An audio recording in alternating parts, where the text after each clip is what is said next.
Dad, when you're watching this, I'm sorry. I don't think this is going to be very easy for you to hear.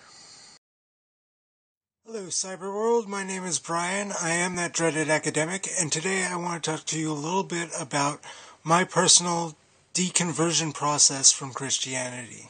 Very recently, I was a Christian with heroes like Hugh Ross and Buzz Rana, J.P. Moreland. Ironically enough, I started developing the passion that I have for logic right now while I was a Christian and attempting to develop a logical defense for my faith in God.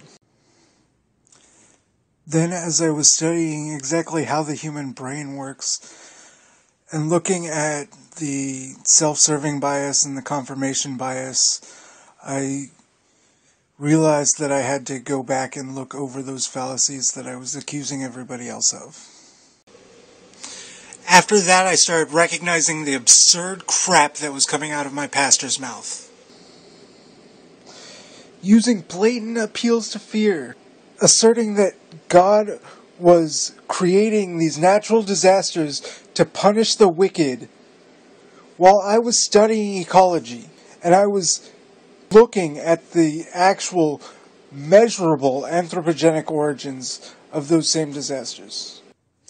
And telling people that it's their Christian duty to vote down a particular Senate bill. Because don't you know, homosexuality is a sin and unnatural, so we shouldn't teach our children about historical figures that have been gay. In case you're wondering, folks, there is actually a really good reason why we want the separation of church and state. But wait, wasn't there a neuroscientist named Simon LeVay that showed direct biological causation for homosexuality in 1991?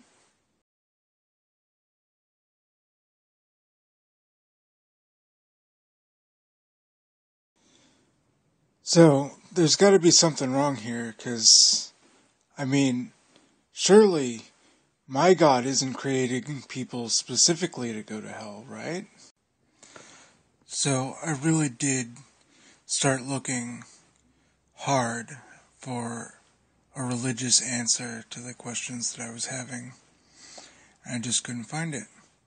See, the problem is that appeals to authority and anecdotal evidence that reeks of third variables does nothing to indicate causation. It just doesn't. And it's all downhill from here, guys, because it's a pretty steep hill. There are lots of sharp, pointy rocks.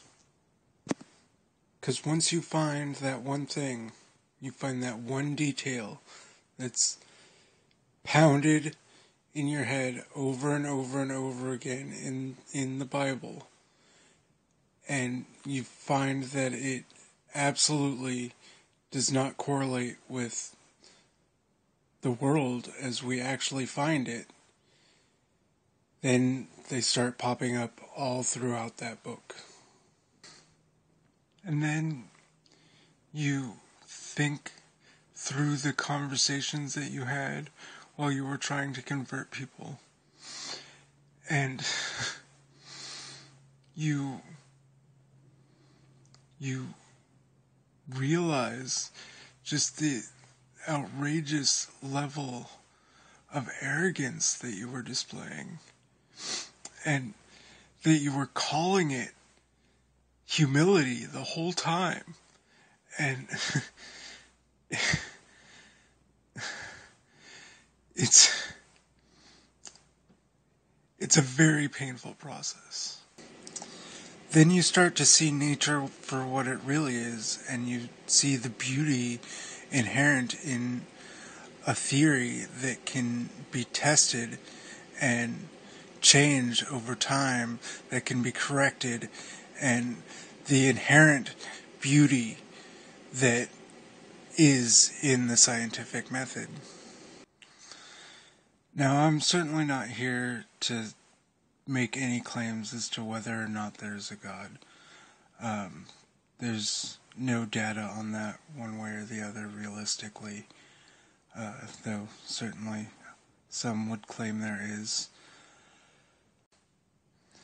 But the next time you wonder why it seems that atheists are always angry, at least when talking with Christians or other religious individuals, if their experiences has been anything like mine, then it is an extremely painful chain of events, and we essentially feel like we've been lied to blatantly, and the lies seem extremely obvious, and we're kicking ourselves to a degree just for having bought it.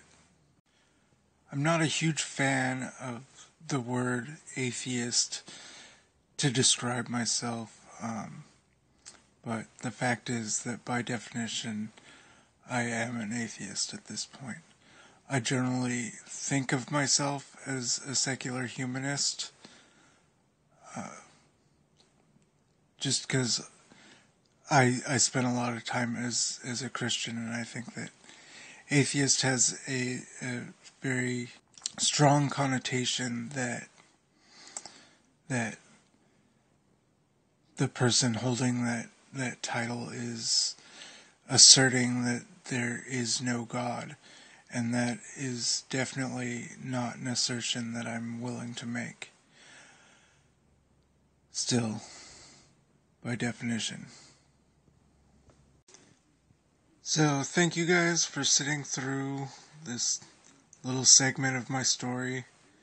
And in parting, I'd like to say, the truth will set you free. But first it'll piss you off. Have a great night.